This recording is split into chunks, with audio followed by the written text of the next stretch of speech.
So, work is called multiscalar, multicriteria approach for image segmentation. This is, was the theme of his master thesis. And Rodrigo is a very good programmer. I mean, he implemented a lot of stuff, and you see what he did here. Well, the summary is for the presentation is an introduction, the methodology related to extending the multi-resolution segmentation algorithm, assessing segmentation quality, then the performance evaluation, and some conclusions. Well, he started the presentation by quoting Thomas Blaschke. Well, said that the development of new technologies and the consequent increase in the availability of high-resolution imagery have exposed limitation of pixel-based image analysis. Well, I think here he wanted to motivate segmentation, let's say that segmentation is important, but well, this is clear again. I mean, we are in the second session of segmentation. Well, the work aims at evaluation of the relative effect of using different morphological attributes in the segmentation of different images and object classes. Well, actually, his work, we started to think about his work. A lot of people in this community would ask if morphological attributes that were within the implementation of the multi-resolution segmentation algorithm in the Fenians, if they meant something, if they were actually good to improve the segmentation results, or if we could stick only to the spectral attributes. So the first idea is to try to assess the importance of using morphological attributes in the segmentation process. I mean, can we just stick with this, the spectral attributes, or thinking about shape would also enhance the segmentation quality? This was the suggestion, the underlying question here.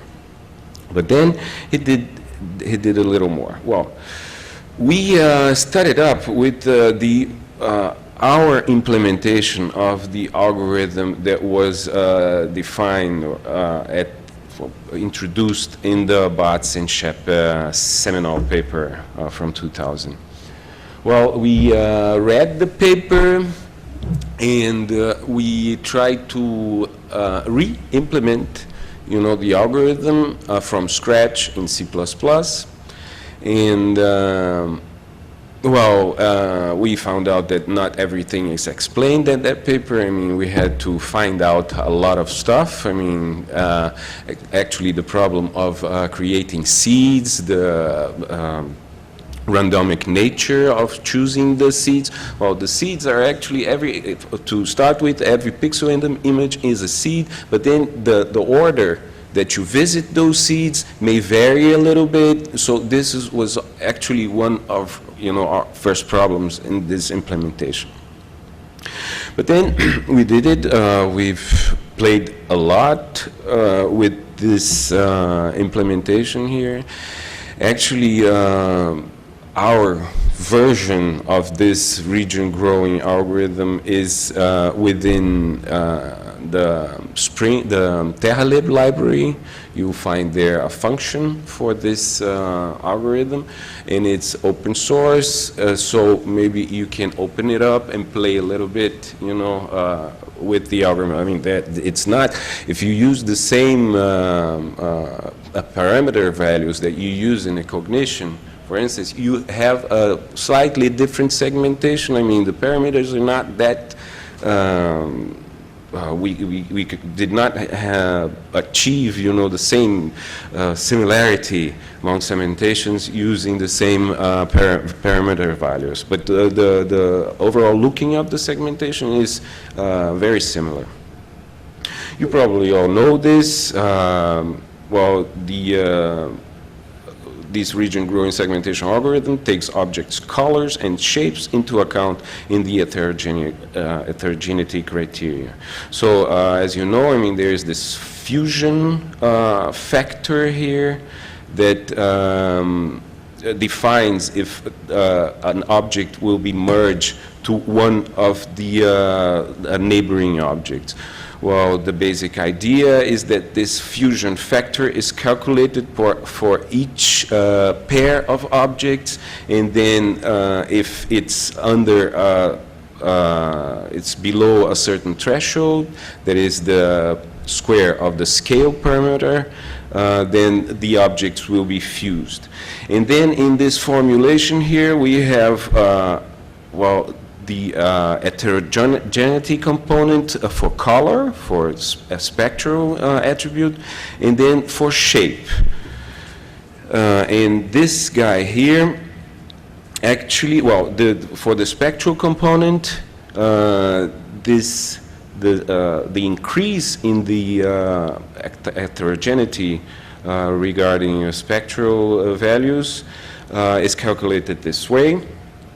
So, well, we have the object that we are visiting. This is one of the neighbors, and this is the resulting object, the tentative resulting object, and then we calculate here the increase in heterogeneity that resulting from this merge, this particular merge here. Okay, this is for the color component. And we have something like this for the shape component. Well, so the morphological component or the shape component is defined by the relative deviation of the object's shape in relation to well-defined geometric shapes. Okay. The original algorithm considers only two morphological attributes, smoothness and compactness. Well, what Rodrigo did is that he extended this. He put a number of other morphological attributes. Here, then, in definitions or recognition, I mean, you have a slider there saying that you want to give more importance to smoothness or to compactness. Well, here, what he did was he introduced a number of other morphological attributes. In not only smoothness and compactness, but you see a lot of different ones, and then you can give particular weight to these different attributes. Much more like, I mean, if you had two, you give more importance to one or the other. I mean, here you can give different importances to the different morphological attributes that he implemented. Well, to assess segmentation quality, we use this particular function here. I mean, you can think about this as the reference segment, and this is the segment produced by the segmentation algorithm. And then we take these two components, the false negatives and the false positives, and we weigh it by the area of the reference segment, and then we take this, well, we have a number of reference segments, and then we calculate this for all the reference segments. And then we get, with that we can assess the segmentation quality. Well, for performance evaluation, he worked with different classes, image classes. Well, he took like, here he's showing like references for these tanks, which are interesting because, I mean, you see that they have particular shapes, but different spectral characteristics here. He also did it with roofs from houses and with trees. Actually, in his thesis, I mean, as it was a computer vision thesis, he also applied this to medical images and to regular photographic pictures and stuff. Okay. Okay, so initially the extended segmentation algorithm was set to use only spectral-based attributes. It would be as if, I mean, you in definitions you give a weight of 1 for color and 0 for shape. So with this, the idea here is that he ran a stochastic optimization method with the references. So he ran this a lot of different times so that he would find the best fitting values for these parameters. So these parameters were not found empirically. I mean, they were found by a stochastic optimization technique. And this is the evaluation that he got only using the spectral characteristics of those objects. Well, the idea, what he did then was to put together with the spectral attribute, he picked one of the morphological attributes that he implemented. Together with that, he ran it in the stochastic optimization procedure to find out the best parameter values, and then he got some results here. I mean, the idea here is that, well, these are the other morphological attributes that he implemented.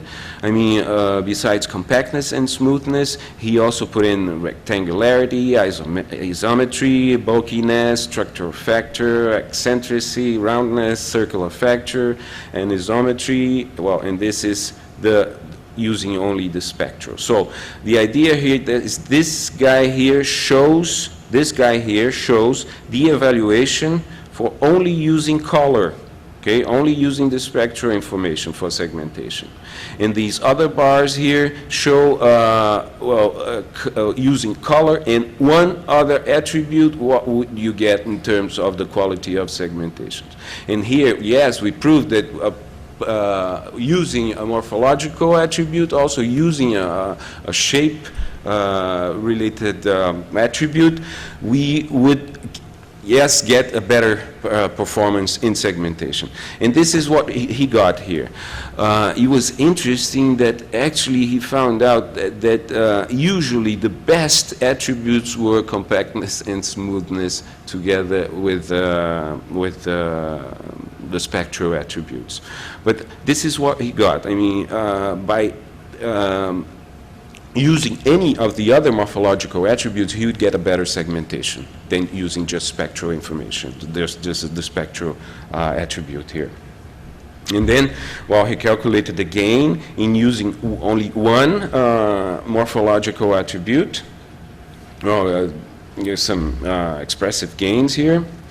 And then the idea, following that, he decided to use color plus two morphological attributes, running this through the optimization procedure and trying to see if that would further improve the segmentation quality. But, well, he worked with a suboptimal approach there because, I mean, he took the best attribute from this run here. For instance, here he took compactness and he fixed compactness. Okay, I will use compactness, and then any other attribute. I mean, he didn't try, you know, different pairs of attributes.